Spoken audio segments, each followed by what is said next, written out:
I also wanted to let you know that I started a Patreon account for this podcast to try to get some more revenue from it. That's not the reason why I started this podcast, but I'm trying to get some revenue from the podcast because it will help me keep it going. Um, so if you are willing to donate even $1 or $2 or $5, whatever amount is comfortable for you, to Patreon for Living with an Invisible Learning Challenge, that would be appreciated. You can also use Spotify to donate money, and you can also use BetterHelp to donate money with clicking on the link and becoming a customer of BetterHelp.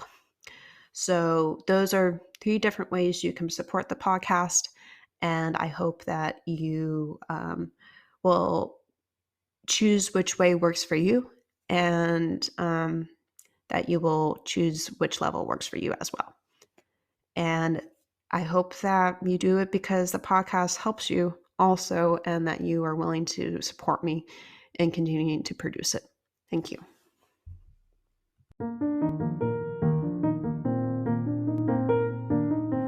Hi, I am Jennifer Purcell, and welcome to my podcast, Living with an Invisible Learning Challenge, where we will discuss, discover, and learn more about the challenges and triumphs of those with NLD and other learning challenges. I do have a website for this podcast, and it is called livingwithnld.com. I also have a Facebook, Instagram, and Twitter account for the podcast. They are all under the same name, which is Living with NLD. I also have a YouTube channel for the podcast, which can be found by Googling the title of the podcast, which is Living with an Invisible Learning Challenge. I would like to tell you about a nonprofit that I use for my research for this podcast. It is called the NLD Project, and I use their blog for my research. They are a nonprofit that is based in New York and is trying to get NVLD back on the DSM, and they provide many resources for people with NVLD on their website. I'll provide you with the website for them in the podcast description. All proceeds from the ads on this podcast will be donated towards the NVLD project. Please feel free to explore the other topics on the podcast, and hopefully you will learn something new from them. I hope you enjoy today's episodes.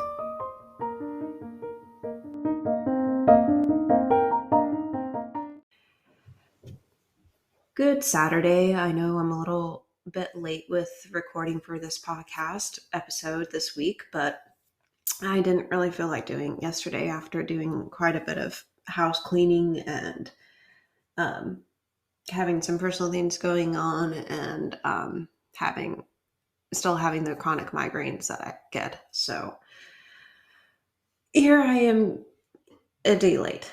I hope that's okay for you guys. So, have you had challenges with building on your vocabulary in academic, personal, political, and professional settings? Have you had problems on guessing the meaning of words based on the context they're used in? Have you had issues with remembering the definition of new or old words?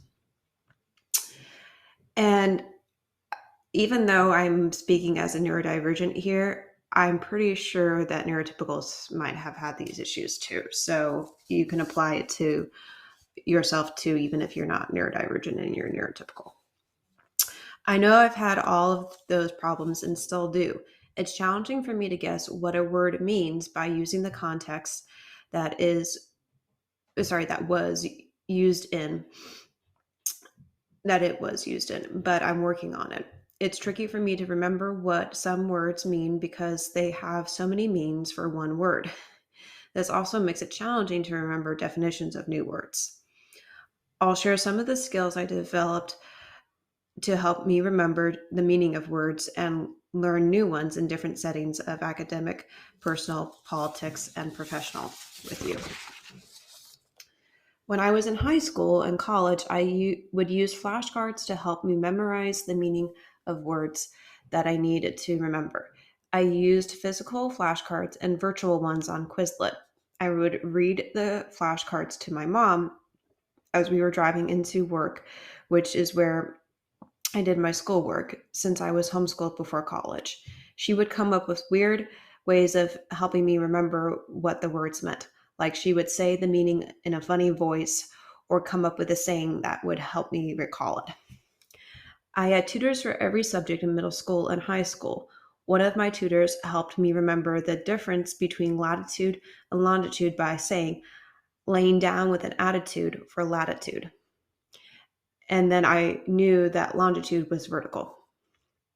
Both of those tools that my mom and tutors created for me were really helpful because I knew my audio memory was better than my visual memory.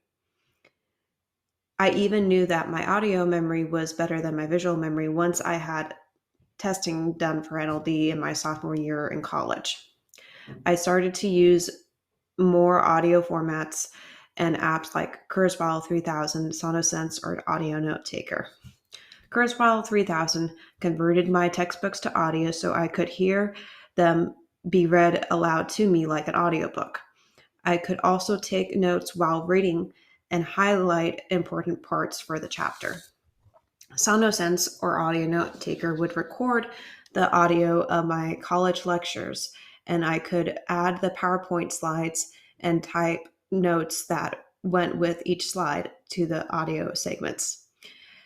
These were both helpful because I would listen to the recording of lectures before an exam. I would also be able to recall what readings were about better when they were read aloud to me rather than reading them to myself. I found Quizlet was really helpful in college because they had an audio option, meaning they could read the flashcards or the words and definitions aloud to you. I remember using that option while I was walking to class, taking a shower, or studying for an exam.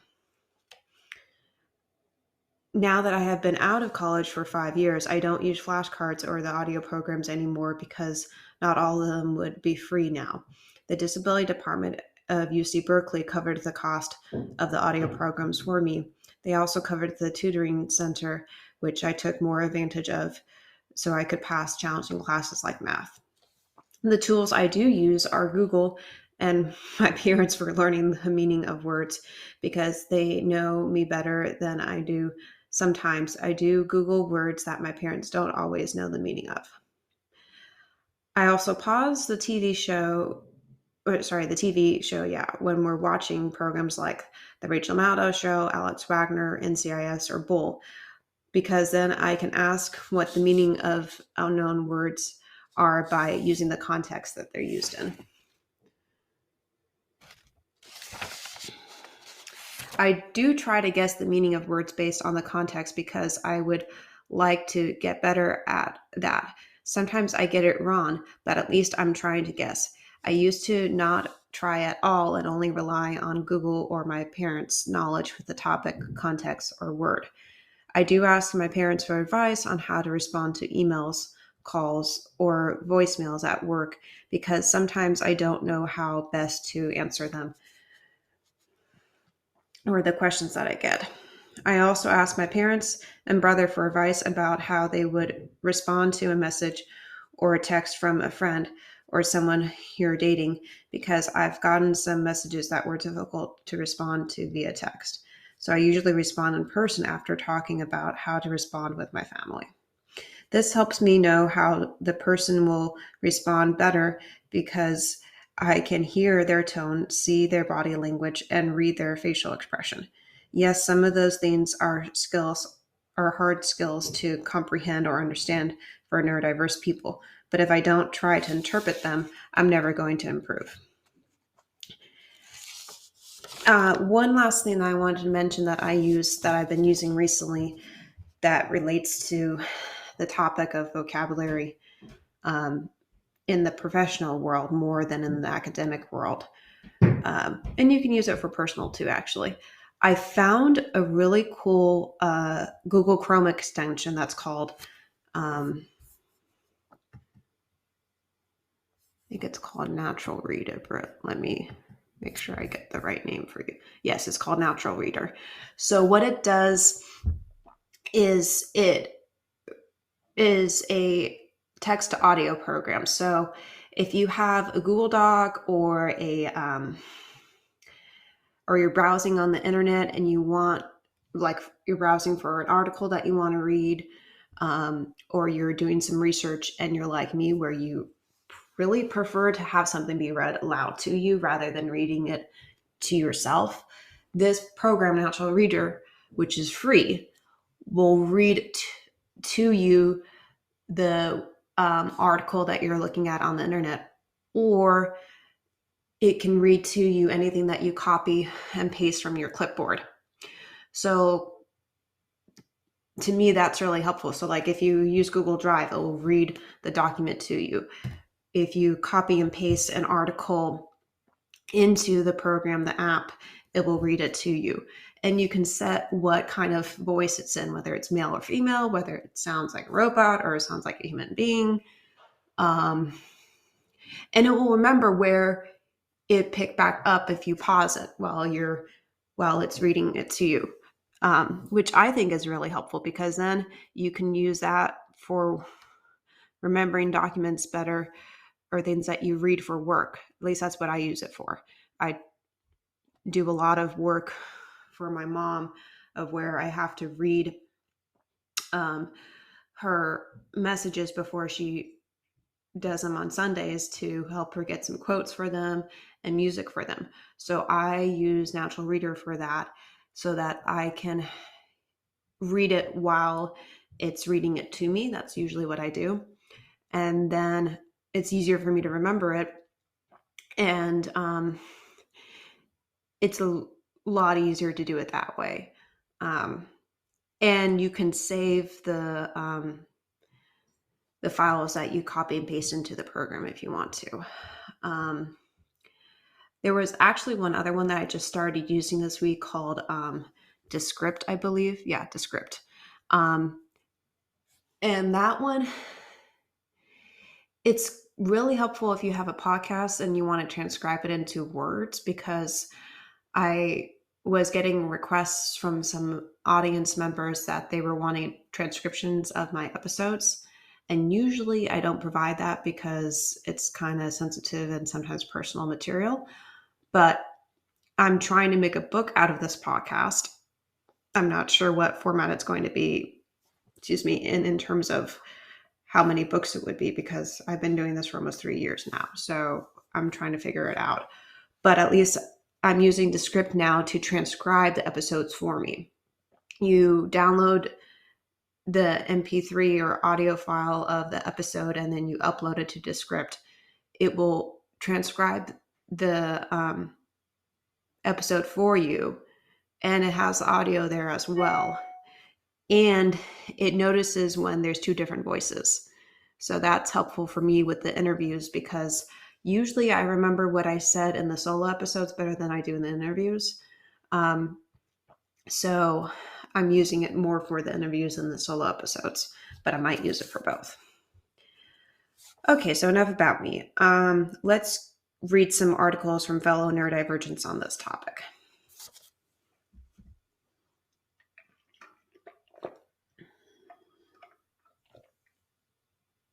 So the first article is titled 7 Learning Disabilities Every Psychology Professional Should Study, from Walden University. This article, I was going to introduce the article first and say that it does a good job of defining the 7 learning challenges that every psychologist should study or understand. One is dyslexia. Quote, underneath the learning disability umbrella, many disabilities are categorized as one of 3 types: dyslexia, dysgraphia, and dyscalculia.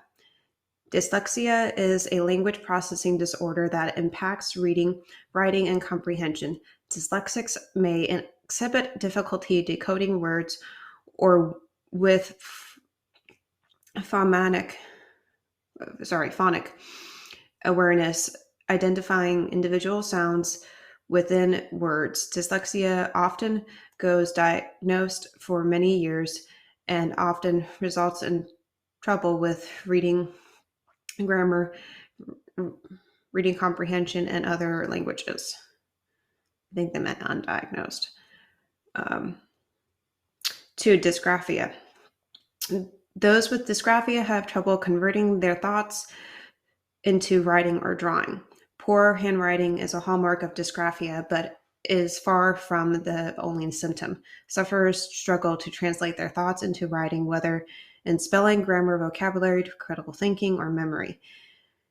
Individuals with dysgraphia may exhibit difficulty with letter spacing, poor motor planning, and spatial awareness, and trouble thinking and writing simultaneously. 3, dyscalculia encompasses learning disabilities related to mathematical calculations. Individuals with dyscalculia struggle with math concepts, numbers, and reasoning, sometimes referred to as having math dyslexia.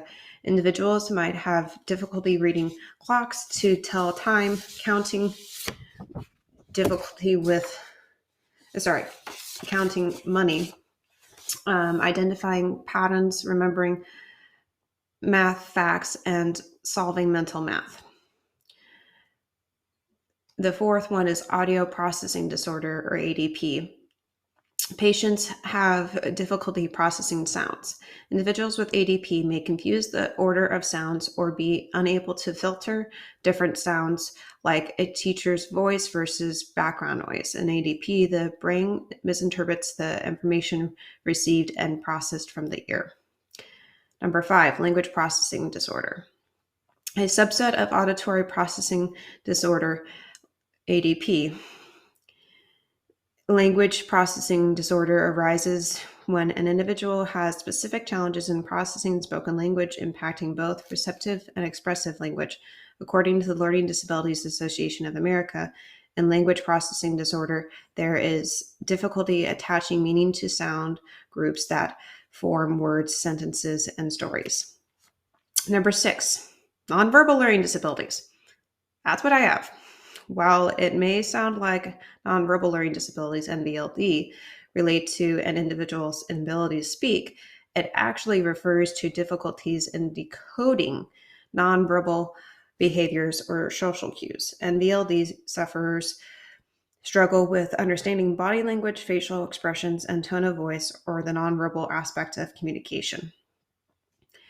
And I'm going to throw in a statistic in there that I remember from one of my previous podcasts, that I think about 90% of language is nonverbal. That's a lot when you think about it. That means only 10% is verbal. Right? All right, last one, visual perceptual visual motor deficit. Individuals with visual perceptual or visual motor deficit exhibit poor hand-eye coordination, often lose their places when reading, and have difficulty with pencils, crayons, glue, scissors, and other fine motor activities. They may also confuse similar-looking letters, have trouble navigating their surroundings, or demonstrate unusual eye activity when reading or completing assignments. Close quote. So when I was just reading that last one and reading some of the other disabilities here, I like to call them learning challenges, I think I exhibit some of the other ones too, in terms of I can relate with dyslexia in terms of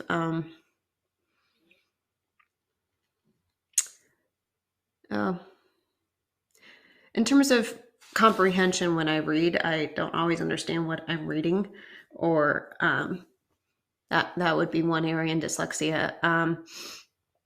And then with dysgraphia, I don't have this as much as I used to, but sometimes I have problems with putting my thoughts down on paper, and that's why I usually just use voice dictation and do it that way rather than typing it, because that's easier for me. Definitely had some of dyscalculia when I was doing math in school, in terms of not being able to read a clock. That was an issue. And remembering math facts was an issue in trying to solve mental math. I don't have ADP. I don't think I have language processing disorder. I know I have NBLD for certain because that's what I got diagnosed with.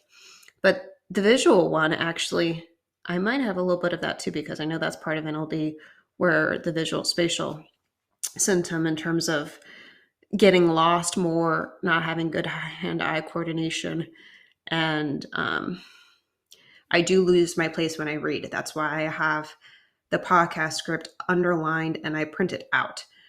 That way I can follow along with my finger when I'm reading it. That makes it easier for me. And I used to, when I would handwrite things, I would have problem with holding pencils and those fine motor activities. So what I'm trying to say is, even if you have one diagnosis of a learning challenge like I do, you might exhibit some symptoms that are familiar in other ones or associated with other ones. So my argument would be that if you can't understand the definition of these learning challenges, then how can you help your child, client, parent, sister or daughter, brother, etc., with making their life easier? I don't think you could, because you wouldn't know how their brain works or why they act in certain ways, not only until they have a diagnosis for which learning challenge or learning challenges they have, but also once you understand the definition of that diagnosis. It does take quite a bit of research to understand, learn, and educate yourself more about the learning difference or challenge, or maybe there's more than one that someone in your family or life has. This relates to today's topic because if you don't understand, educate yourself, or do research about the neurodiverse diagnosis or learning difference that person in your life has, then you won't be able to help them really well with their challenges.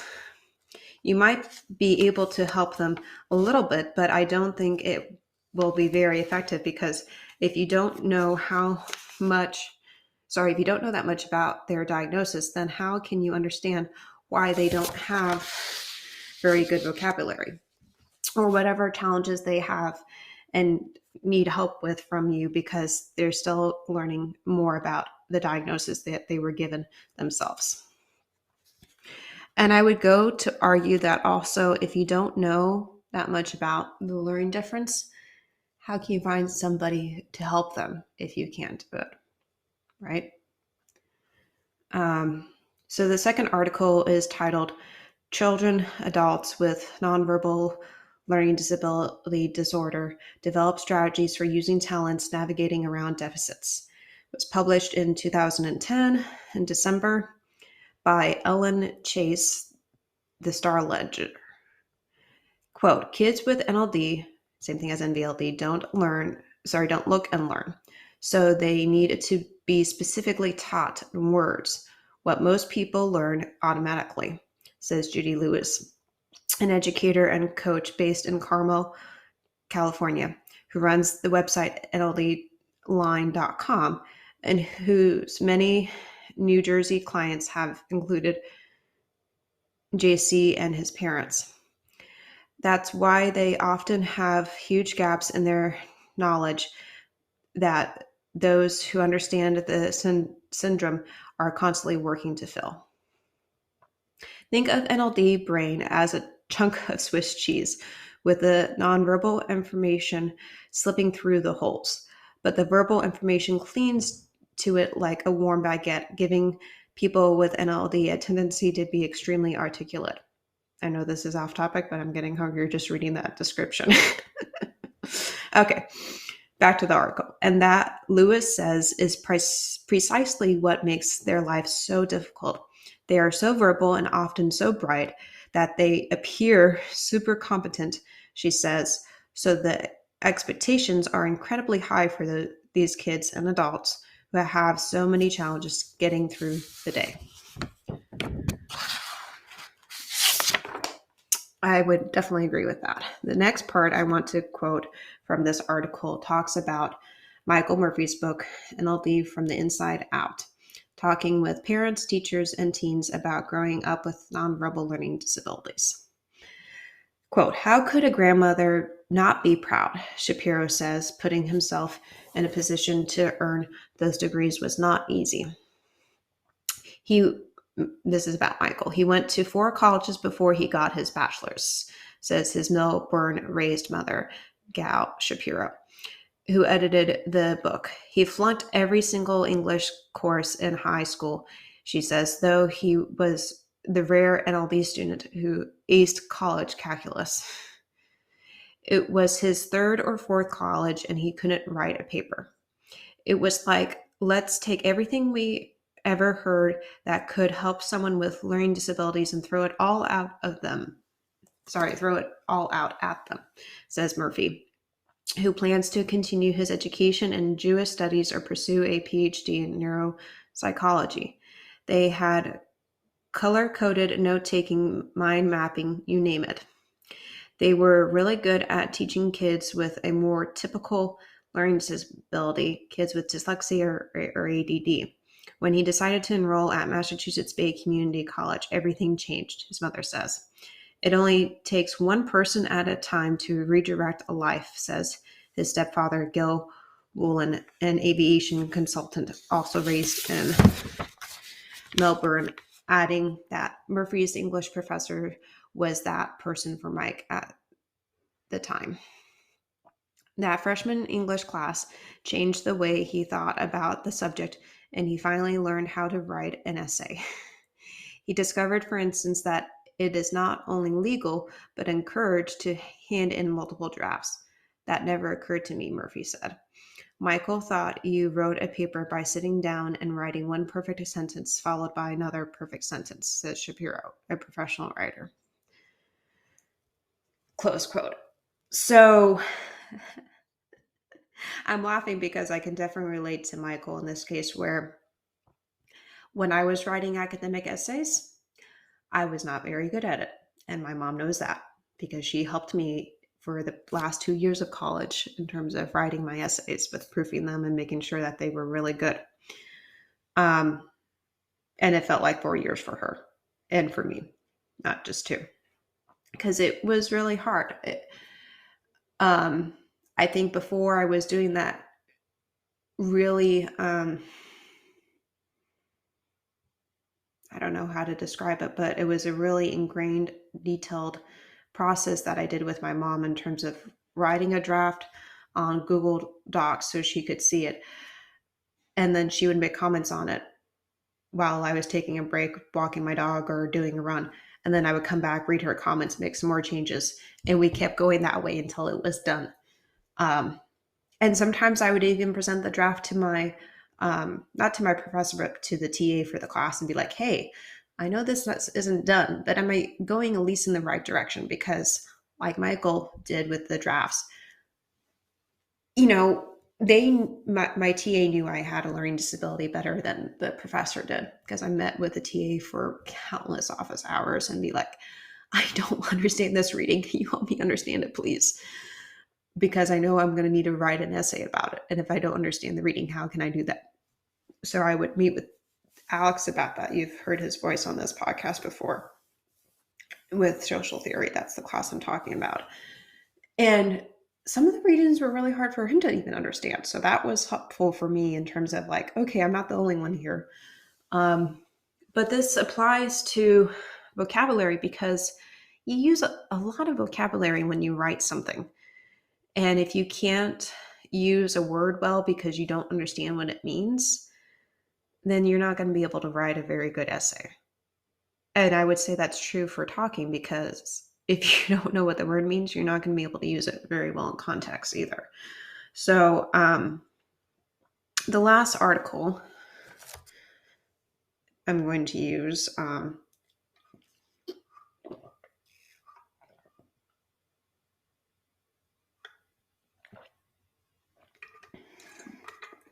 is titled, But She Speaks So Well, by Global on July 18th, 2016, contributed by Barbara Rinsman from Queensland University of Technology in Australia. Excuse me. Quote, NLD is believed to be caused by damage, disorder, or destruction of neuronal white matter in the brain's right hemisphere.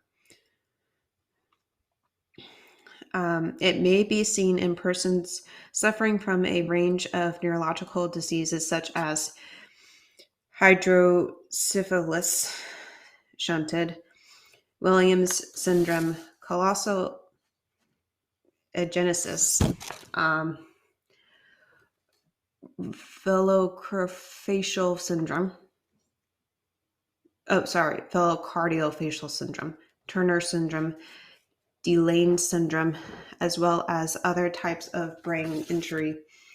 Although widely recognized and diagnosed in America and Canada, NLD is not formally identified in the DSM, Diagnostic and Statistical Manual of Mental Disorders, 5th edition, or in the International Classification of Functioning, ICF.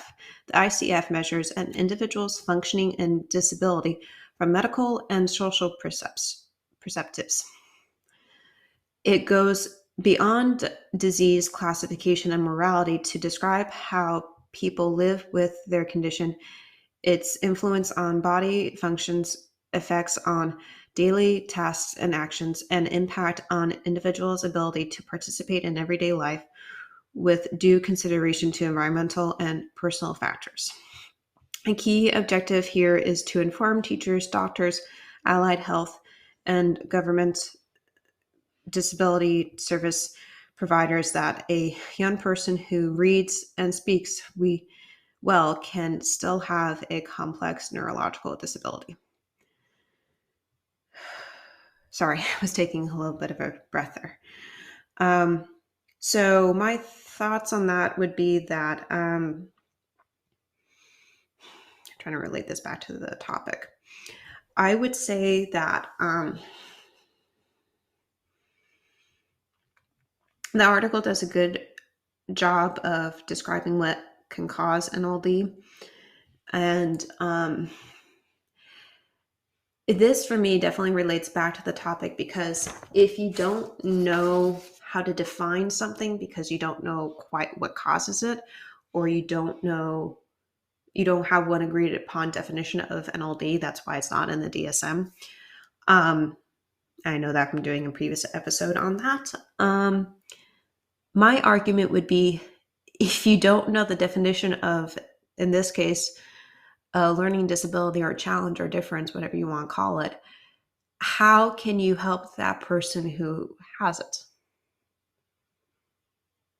I'm pausing because you're supposed to think about that question. So if you don't, like I was saying earlier in the episode, if you don't know that much about the learning disability or diagnosis that your loved one got, or in this case, if you don't have agreed upon definition of it because the professionals can't agree upon one, which I think is stupid. Why can't you do that? Coming from somebody who has an LD. And I'm sure this is true for other lesser known learning differences and disabilities. It's like, if you can't, I don't know if I'm making myself clear here, but if you can't define something well, whether it's a learning disability or a word, then how can you be expected to be a good professional in that field? Or in this case, how can you be expected to help that person who has the learning disability or diagnosis that they were given? Excuse me. And how can you, basically what I'm trying to say is, how can you help them? Well, if you don't know what it is, if you don't understand it, and even if you do understand it and you know what it is, how can you help them if there's not a very good definition out there of it? Because the professionals haven't taken the time to come up with one that they can agree upon, which I think is just a little, it's aggravating and frustrating, because it's like, for people who have it like me, NLD, or they have NLD in something else, it's like, Can you take your time to define what it is? We know what it is because we have it. Maybe you need to talk to us more. Maybe that will help you define it. But I don't want to go on a soap opera about that. So I hope you enjoyed today's episode in terms of talking about vocabulary in different settings, whether that's in the academic, professional, or personal, or politics setting, political setting. And this can also be applied to neurotypicals. I know that they also have a challenge with understanding words. So I will talk to you next Friday or Saturday. Bye. And today I am very excited to announce that BetterHelp is now sponsoring this podcast. I have had 7 years of therapy, so I know it can help change your life if you not only let it, but work on the personal goals that you set with your therapist. Without a healthy mind, being truly happy and at peace is hard. The good news is therapy works.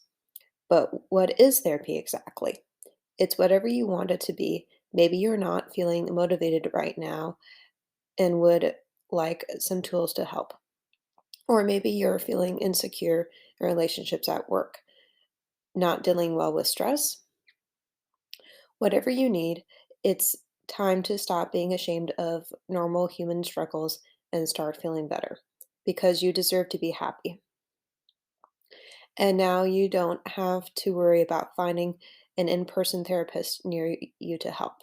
BetterHelp is customized online therapy that offers video, phone, and even live chat sessions with your therapist. So you don't have to see anyone on camera if you don't want to. It's more affordable than in person therapy, and you can start communicating with your therapist in under 48 hours. Join the millions of people who are seeing what online therapy is really about. It's always a good time to invest in yourself because you are the greatest asset. And special offering to listeners of Living with an Invisible Learning Challenge. You can get 10% off your first month of professional therapy at betterhelp.com/. I'll put in the link in the podcast description for you. That's BetterHelp, HELEP. Thanks again to BetterHelp for sponsoring this podcast.